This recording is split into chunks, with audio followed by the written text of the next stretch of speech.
O Bitcast Lite está começando. Uma produção da Universo Cripto em parceria com o Criptofácil.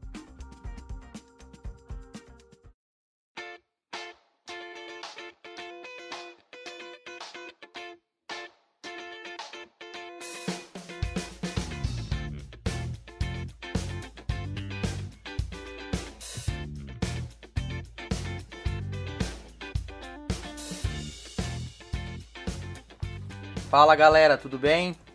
Achou que o Bitcast tinha acabado? Achou errado.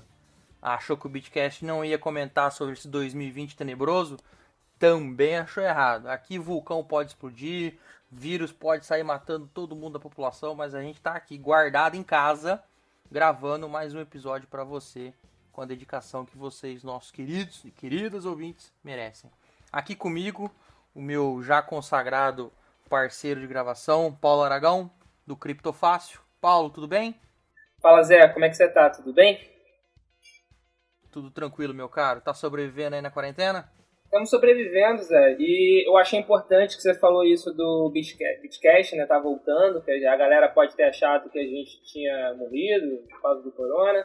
Mas eu queria, na realidade, falar a verdade para os nossos ouvintes. Tudo caiu muito com o crash que o Covid causou. E aí a gente tá tendo que voltar a trabalhar, né, Zé? Pois é. O dinheiro acabou. A fonte secou. Tudo caiu 40%, pelo menos, né? O bom era quando dava 40% no mês, né? 3% ao dia. Pirâmide boa. Pois é, aquela alta infinita lá que a gente sempre espera que volte, que continue, né? Porra, que época linda, maravilhosa de Deus. Mas enfim, galera.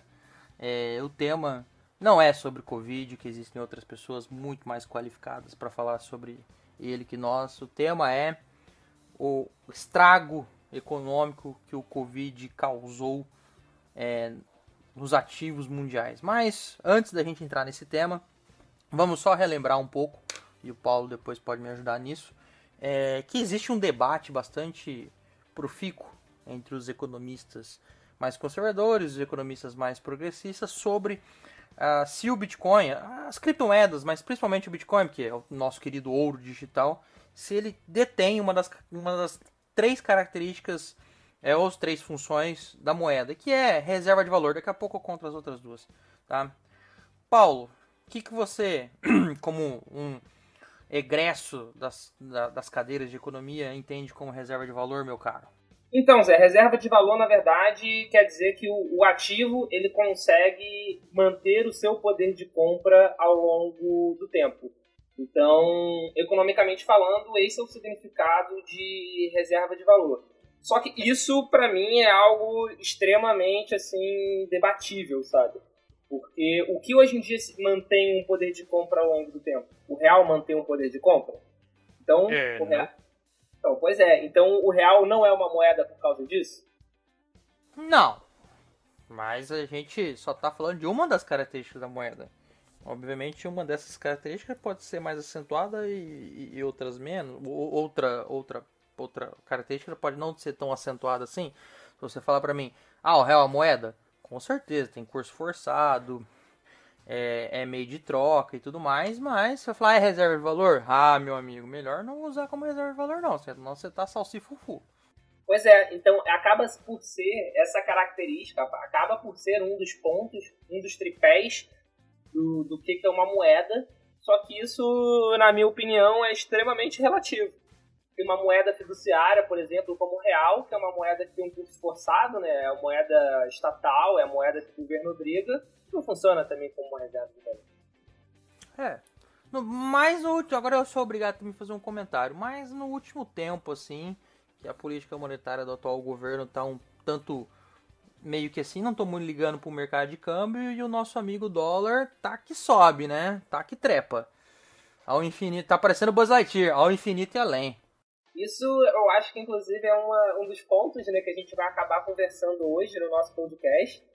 Essa alta do dólar, ela é completamente não esperada, sabe? Porque foge do que todos os principais economistas imaginavam, né? Os Estados Unidos estão tendo uma impressão extremamente acelerada de dinheiro. E o que a gente esperava? Que tivesse dólar desvalorizar. uma desvalorização. E tá Princípio acontecendo... básico, né, de liquidez. É mais ativo no mercado, o preço tende a cair. Pelo menos é o que eu aprendi da minha aula. É exatamente isso. E o que aconteceu foi o contrário, né? Então, o dólar continua se valorizando perante 99% dos ativos mundiais, e enquanto eles estão imprimindo a torto e a doidado mais e mais e mais unidades de dólar. Mas aí, antes de chegar nesse ponto, Paulo, vamos fazer um rápido remember. Todo mundo sabe que em 2008, quando o nosso Deus, mais conhecido como Satoshi Nakamoto, lançou o paper sobre o Bitcoin, a Peer-to-Peer Electronic Cash, eu acho que é esse Isso aí tema, é Peer-to-Peer Electronic Cash System. Perfeito. System. Muito obrigado, Paulo. Eu tenho uma memória boa ainda. O mundo passava pela crise de 2008. O mundo estava no meio da crise de 2008 e o sistema financeiro, aspas, tradicional, estava em xeque. Até porque o sistema financeiro foi muito safadinho na criação e tudo mais da crise. Mas enfim,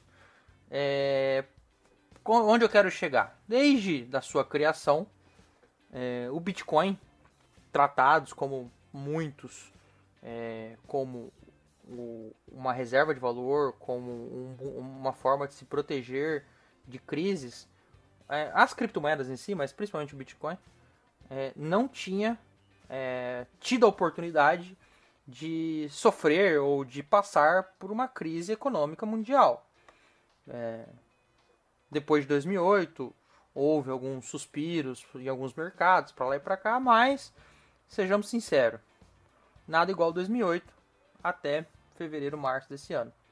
Pois bem, se este episódio tivesse sido gravado em 2019, 2018, eu provavelmente afirmaria que o Bitcoin passaria, não ileso, mas passaria mais tranquilamente pelo mar tenebroso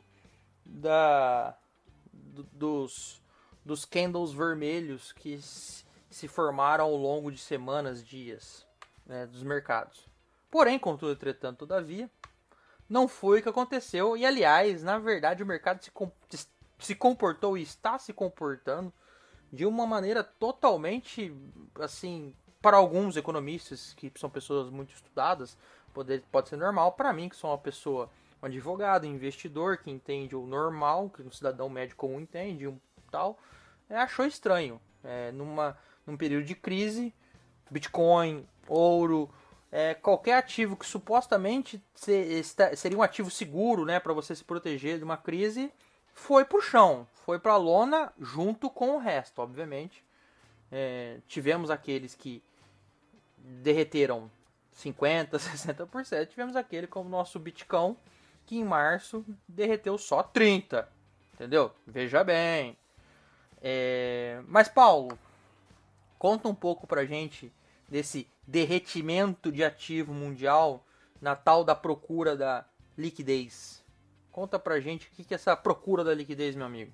Liquidez é a facilidade que um ativo tem em se tornar um outro ativo. Então, por exemplo, eu tenho um imóvel, vamos supor. Um imóvel é um ativo de pouca liquidez, porque você precisa vendê-lo para poder ter o dinheiro, para você poder transformar num outro ativo. Então, qual dos ativos existentes é o mais líquido? O ativo existente mais líquido é o cash, é o dinheiro de fato. Então, todos os investidores do mundo procuraram sair de alguns investimentos, procuraram liquidar posições para poder se manterem com liquidez, para poderem aproveitar melhores momentos e evitar maiores quedas. Então, esse crash, né, que o Covid causou na economia foi global, realmente, porque teve uma corrida muito grande por liquidez. Ou seja, as pessoas procuraram liquidar as suas posições em investimento justamente na expectativa de ficar com dinheiro fiduciário em mãos, na expectativa de que esse dinheiro funcionasse como uma reserva de valor para poder manter o poder de compra. Então, a corrida por liquidez foi algo muito curioso, porque ela causou um crash em todos os tipos de ativo. inclusive em ativos que a gente considerava como ativos imunes a grandes crises, né? Como o ouro, por exemplo, que durante o mês de março teve uma queda bem significativa. Exatamente. Todo mundo achando, tá todo mundo saindo de ações, fundos, papéis de tesouro e etc, indo pro ouro. Na hora que você foi olhar a cotação do ouro acompanhando a lona, não igual outros ativos, mas estava indo também pro buraco. Buraco não, também foi muito exagerado, mas também estava descendo, em compensação, Paulo, bizarramente, em março, um dos papéis mais negociados foram os títulos de tesouro americano.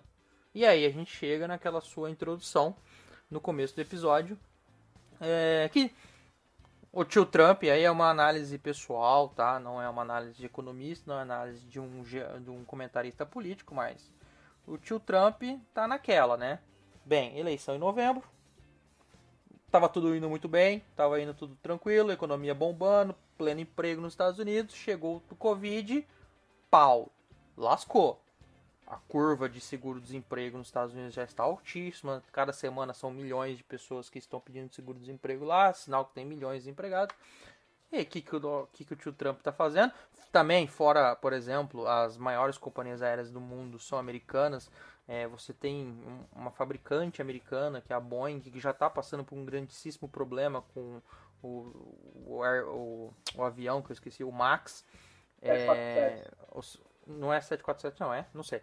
É o Max. Já tá passando com um grandíssimo problema, que tá tudo groundeado, tá tudo no chão e pagando coisas que tem que pagar pelo contrato. Não tá 737, vendendo. eu errei o número. Fica tranquilo. Não tá vendendo, não gera caixa, e agora é crise nas companhias aéreas, e pelo amor de Deus, a companhia aérea não pode quebrar, porque é um ecossistema bizarramente grande, é um ecossistema que tem uma cadeia de produção bizarramente grande. Enfim, tem que salvar tudo. Tem que salvar emprego, tem que salvar a economia, tem que salvar a empresa aérea, tem que salvar não sei quem, tem que salvar fulano. O que o tio Trump fez? Bota a impressora para funcionar. Tá aparecendo a Tether, ô Paulo. Ligou a impressora. Desse, teve uma emissão mesmo bizarra aí também. Eu vi no Twitter. Ligou a impressora e pau. E o Tesouro Americano vai comprar título de banco, título de não sei quem, vai comprar ações e resultado da operação.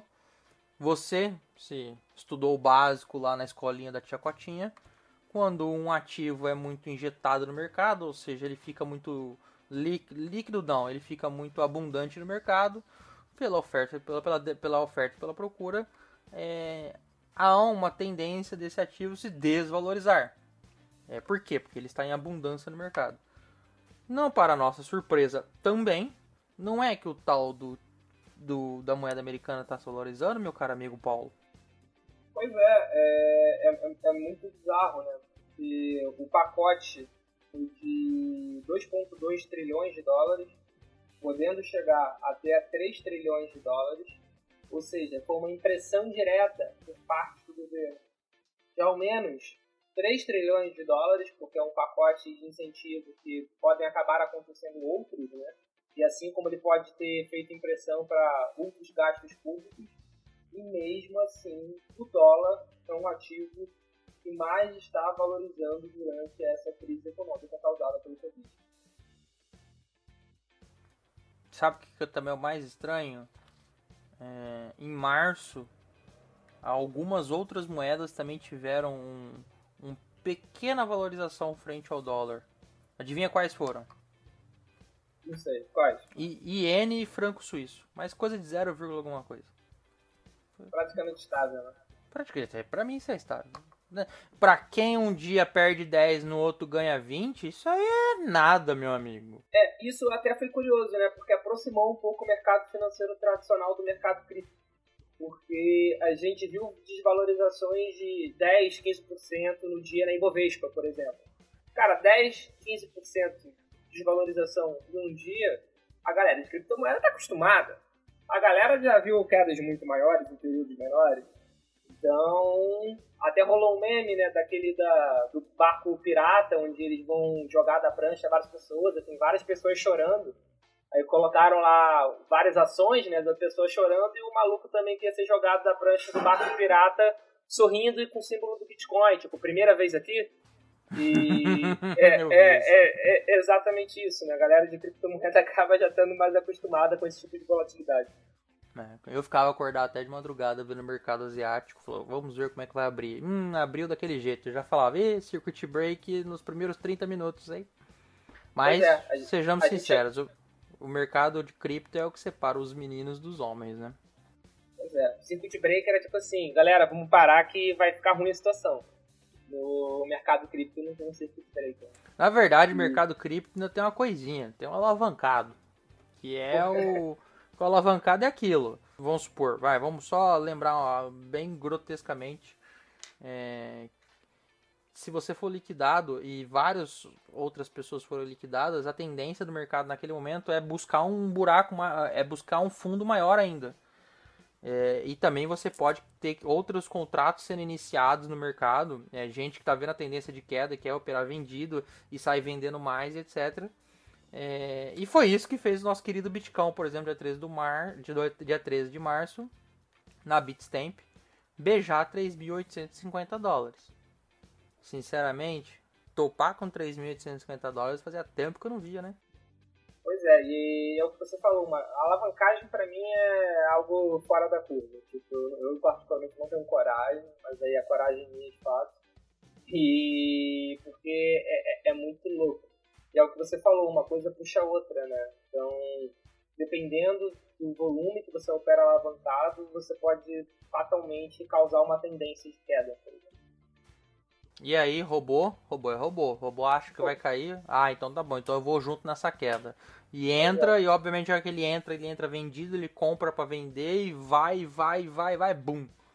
De repente o buraco abriu. Abriu um buraco, saiu de 6 e pouco. No dia 13 saiu de 7 e pouco pra 4. No dia seguinte foi pra 3.800, depois recuperou. Só pra quem não tá acostumado, meu amigo, isso é assustador. Não, isso é verdade, mas aí a gente tem que ver também o que aconteceu depois, né?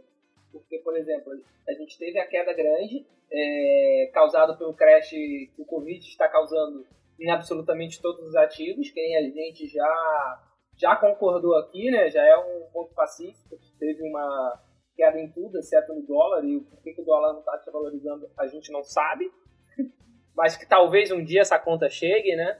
Porque vai.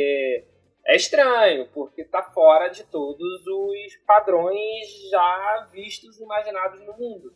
O dólar está sendo impresso e está funcionando mais do que como uma reserva de valor. Ele está funcionando de fato como um investimento. Ele está valorizando perante os seus ativos.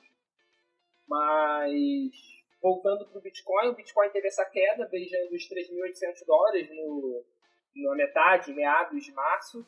Mas também em meados de abril, lá pelo dia 15, por exemplo, 15 de abril, ele já estava na casa dos 6.600. Ou seja, ele já recuperou uma boa parte da queda, né? Ele caiu cerca de 40% e já recuperou cerca de 25%, 30%.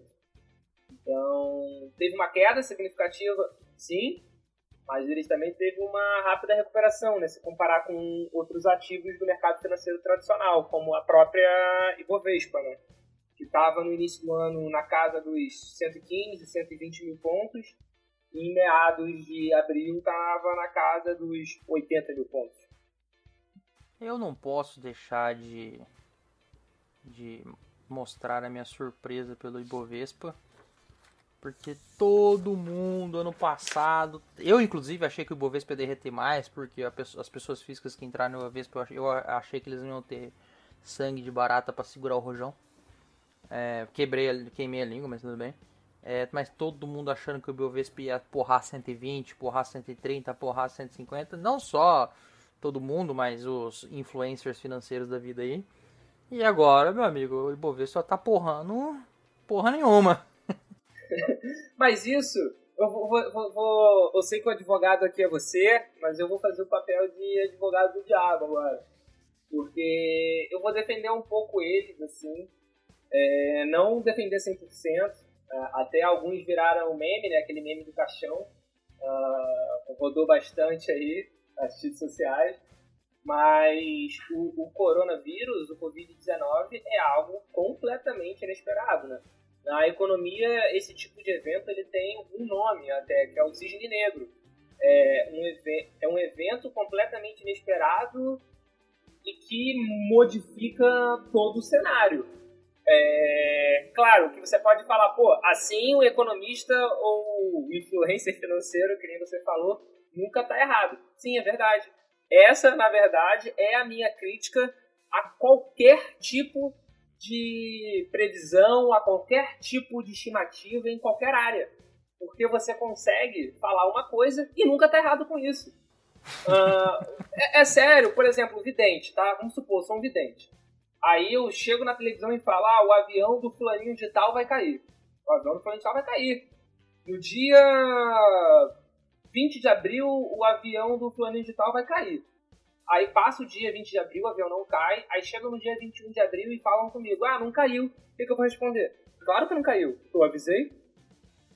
A partir do momento que eu avisei, eles se prepararam. Por isso que não caiu. Então, o que eu quero dizer com isso? Esse tipo de previsão, ela nunca está errada. Porque eu recomendei comprar um papel da bolsa. Aconteceu o Covid. Eu não estava errado, o cenário mudou. Então, eu particularmente, eu estou defendendo eles de falar que eles não têm culpa, porque realmente é um cisne negro, é uma coisa completamente fora da curva. Só que eu estou também expressando simultaneamente o meu desgosto ao ver previsões econômicas. Porque a gente até costuma brincar, né, que o economista ele gasta 50% do tempo fazendo previsão e 50% do tempo dando justificativa do que a previsão não se concretizou. E isso eu estou falando de economia, porque é a área que eu tenho mais conhecimento, de fato, que é da área que é a minha origem. Mas, reforço, isso acaba se estendendo para diversos outros tipos de previsão. Se fosse fácil fazer previsão, a pessoa não vendia a previsão, a pessoa vendia, vai acontecer isso amanhã. Exatamente. Agora, mudando da água pro vinho, meu amigo Paulo, falando de tempos atuais, o nosso querido Bitcoin não consegue vencer a barreira dos $7.000, né? 7.000, 7.100, tá lá. Batendo, mas essa parede aí tá difícil quebrar, hein? O que você acha? Qual que é a sua previsão, Paulo? Então, deixa eu me conectar aqui com o universo, porque hoje está num dia em que Marte está alinhado com a Lua, então eu vou conseguir dar uma previsão. Não, sem sacanagem, eu realmente não gosto de previsão. Quando me perguntam assim, o que você acredita que vai acontecer com o Bitcoin? Cara, pode acontecer 3 coisas. Pode valorizar, pode desvalorizar e pode lateralizar. E, de novo, é uma previsão e que eu tô certo, hein? Não tenho chance de estar errado. Mas o Bitcoin, que você falou, ele não tá passando da casa, né, dos $7.000. Mas, sendo sincero, tá bom, porque ele também não tá voltando demais, ele não tá tendo, ele tá batendo ali no limite dele, mas ele tá com um suporte bem considerável, assim, ele também não tá caindo de 6.400, 6.300, tá acabando oscilando nessa faixa, o que volta muito pro nosso ponto inicial. O Bitcoin conseguiu, durante a crise do Covid, funcionar como reserva de valor? O que você acha? Era essa bola que eu queria levantar para você. Você, como eu já sei, porque a gente já conversou, né? Essa é a minha bola de cristal. Você acha que pode ter funcionado porque ele foi o menos desvalorizado, um dos ativos que sofreu menos variação. Eu não sei, não tenho opinião. Eu não tenho opinião formada. Dessa parte eu sou que nem a Glória Pires. Eu não tenho opinião formada. Foi a Glória Pires que trabalhou no Oscar? Foi no Oscar? Né? Foi. Deixa eu ver. O que você achou? Ótimo. Então, eu tenho uma tendência a ser otimista por natureza. Eu até estava conversando isso um dia desse. E pode ser por isso que eu tenho essa opinião. Mas reserva de valor, recapitulando, o que é reserva de valor? É a capacidade de um ativo de manter o seu poder de compra. O Bitcoin, no início da crise do Covid, ele estava em que? Na casa de $8.000, mais ou menos? Cara, em janeiro tava por volta de 8 e pouquinho, bateu 10. em fevereiro, e depois, chão. Mas em janeiro tava 8. Tava 8. Tá, então em janeiro foi... A China acabou externando que estava, de fato, tendo um problema de saúde, uma epidemia do Covid-19. Foi no final de janeiro, foi dia 26 de janeiro, salvo engano. E a partir de então a gente começou a ver a expansão, né, a nível global para outros países, etc, etc, etc, até chegar aqui no Brasil, que nem a gente sabe que está agora, a gente sabe a situação. Então, ou seja, de janeiro o Bitcoin estava valendo 8K e em meados de abril ele estava valendo 6,5K. Então aqui a gente tem essa queda de 1,5K por unidade, o que dá uns 20% de queda. E durante o período ainda do Covid, a gente chegou a ter uma valorização entre janeiro e fevereiro. Então, o Bitcoin ele conseguiu manter 100%. Enganando todo mundo, desculpa te interromper, tava lá enganando todo mundo. Olha o Bitcoin, o mundo vai acabar num vírus, eu tô aqui, ó, tranquilo, alegre, sorridente. De repente, não mais de repente, BUM! Pois é, ele bateu 10, voltou para 3 quebrados e agora tá 6,5. Eu cheguei, inclusive, desse período que ele estava a 10, eu gravei, inclusive, um vídeo no YouTube, no canal do Criptofácil, falando que estava surpreendido com como o Bitcoin estava conseguindo valorizar, mesmo nesse cenário epidêmico, e que, até aquele momento, ele estava se provando uma reserva de valor. O cenário mudou. Teve uma queda considerável durante esse período, só que, sendo bem sincero, eu mantenho a minha opinião de que o Bitcoin funcionou como uma espécie de reserva de valor. O Bitcoin ele conseguiu cair para 3.800, recuperar para 6.500 num prazo muito curto, e uma queda de 20% é uma queda reduzida, é uma queda moderada, se a gente comparar com a queda de outros ativos tradicionais, como papéis de ação de diversas empresas tradicionais. Que nem você falou, as companhias aéreas, por exemplo, são sempre consideradas papéis excelentes, são blue chips, são sempre excelentes, e caíram na casa de 70%, 80%. E sendo sincero, não tem prazo de uma melhora, eu não consigo enxergar uma luz no fim do túnel ainda. Porque por mais que as fronteiras sejam abertas agora, as pessoas não têm medo de viajar. Então você ainda vai ter um longo tempo de recuperação. Vou trazer para o Brasil, vou trazer para as aéreas brasileiras. As dívidas das aéreas brasileiras não são dívidas em real, são dívidas em dólar. O dólar está valorizando. Então a dívida era X, agora a dívida está 1,3x, porque o dólar valorizou 30% em 3 meses. Se você, desculpa te interromper, mas se você fosse uma pessoa que ouviu o Meirelles, grandíssimo de um ministro da Fazenda, você tivesse ouvido ele em 2019, em março de 2009, ele falou, compra em dólar. Você estaria muito rico agora. Cara, sendo bem sincero, eu não precisaria nem escutar o Meirelles. Desde o ano passado eu tenho falado muito de dolarizar e de fazer reserva em euros. Ou seja, tem alguém aqui na conversa querendo se mudar para a Europa. Já tô percebendo. Não é nesse sentido. É alguém na conversa com medo da América Latina, assim, de uma forma geral. Cara, é muito simples, cara. Os Estados Unidos estavam numa franca expansão. Claro que uma franca expansão com um aumento de dívida pública e que a qualquer momento poderia eclodir. Sim, pura verdade. Concordo integralmente com isso. Esse é o fundamento. Agora, mais reforço, agora eles estão fazendo o quê? Aumentando a dívida pública e conseguindo ainda assim valorizar a moeda. Então, tipo, momentos de crise global, talvez os fundamentos não sejam respeitados. Isso é importante ter em mente. E, então, só voltando para o ponto, eu acredito que, apesar dos pesares, apesar da pequena queda ali de 60%, 70% assim, na cotação do Bitcoin, o Bitcoin, para mim, funcionou como uma reserva de valor. Que nem agora, de novo, pra gente que tá no Brasil, tá? O Bitcoin estava ali em janeiro em 8K, agora, meados de abril, tá 6,5K, isso de cotação USD. Então, o que eu quero dizer com isso? Em BRL, a queda ao longo desse período, ela já foi, em sua maior parte, recuperada. Ah, Paulo, você está falando que a alta do dólar é boa para quem tem Bitcoin no Brasil? De certo modo, ela acaba sendo assim, se a gente pensar exclusivamente no preço do Bitcoin. Então, eu relativizei a flutuação. Mas, para mim, o Bitcoin acabou por funcionar como uma reserva de valor, sim, durante esse período. Ou foi uma reserva de valor que está segurando o rojão neste período de Covid-19. Cara, na realidade é mais do que um período de Covid-19, né? O 2020 está sendo quase que o ano do apocalipse global. Porque teve... E é engraçado, né? Alguém resolveu comer um morcego, aí come morcego, aí fica doente, aí passa para todo mundo.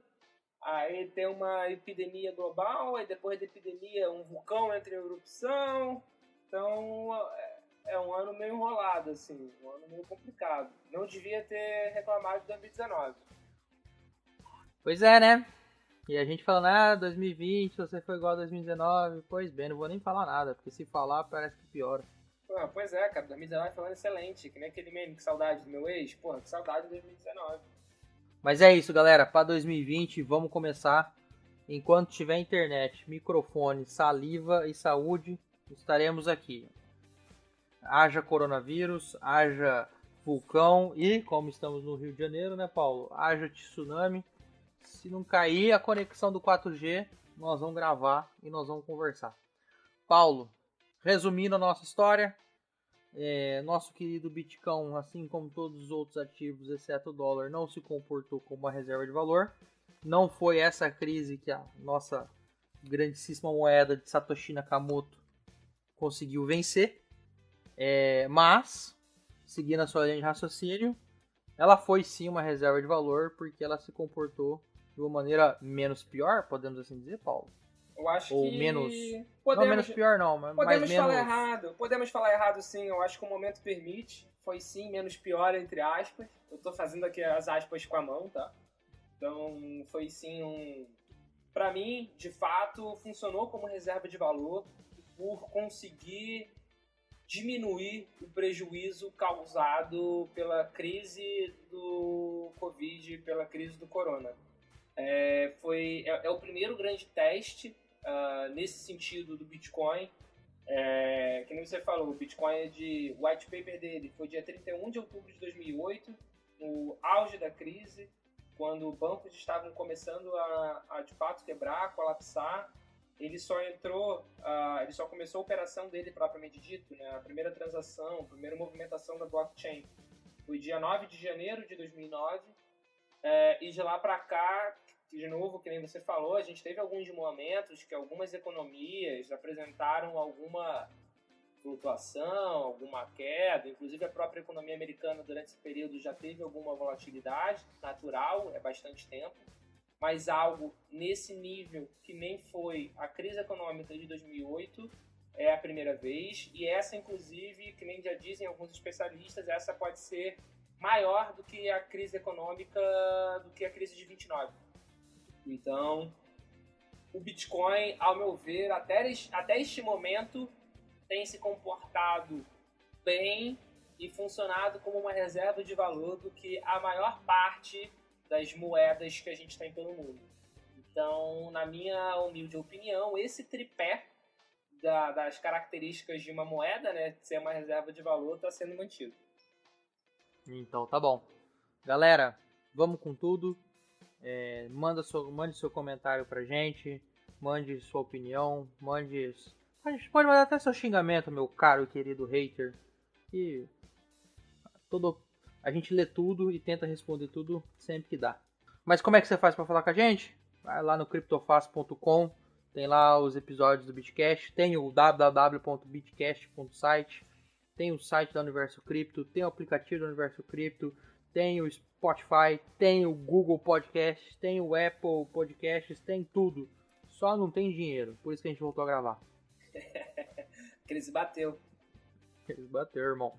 Até semana que vem, galera. Valeu, Paulo, obrigado, abraço. Obrigado, Zé, obrigado, galera. Até a próxima.